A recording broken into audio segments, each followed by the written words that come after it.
In this video, we will see another sharing method that can be interesting and is relatively simple. This is the embed sharing.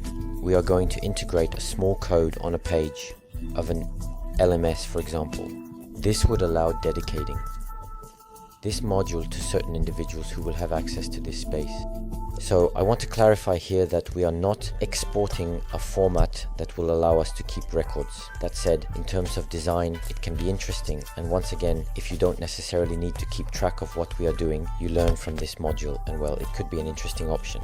So here we are going to start with the module, for example, humanism and AI. I select it, I click on export, and there, as we can see, I have here what is called the iframe code, or simply the integration code.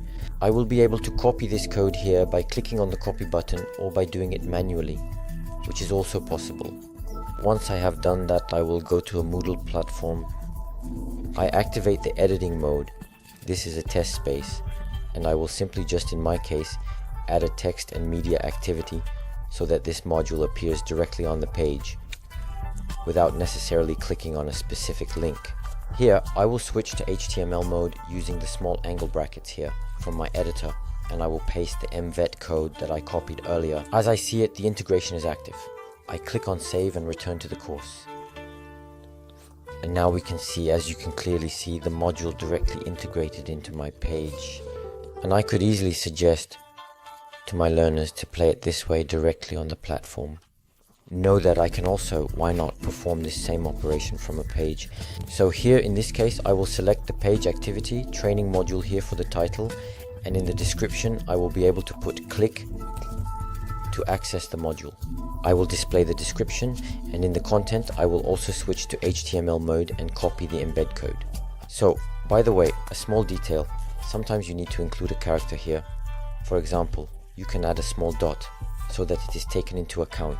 Sometimes this can happen. So here I just put a little point so that I can record what I just did. So I could also center this module, by the way. Feel free to click on the center button here. By default, it may be aligned to the left. I click on save here displayed. And now I see that this module is integrated directly into a page, which can be very interesting and maybe more relevant in terms of navigation than placing it directly on the homepage of a Moodle space, for example. That's a bit about the integration of a module created by Nolej directly in embed a little. Please note that just as we saw earlier, if you modify the module on Nolej, the change will also be reflected in this embedded module. Once again, the downside is that we do not necessarily have records of what the learners are doing. But the advantage is that we will be able to update this module, and it will be automatically taken into account, and the ergonomics are relatively nice and pleasant. So if this simply meets your needs, feel free to use this technique.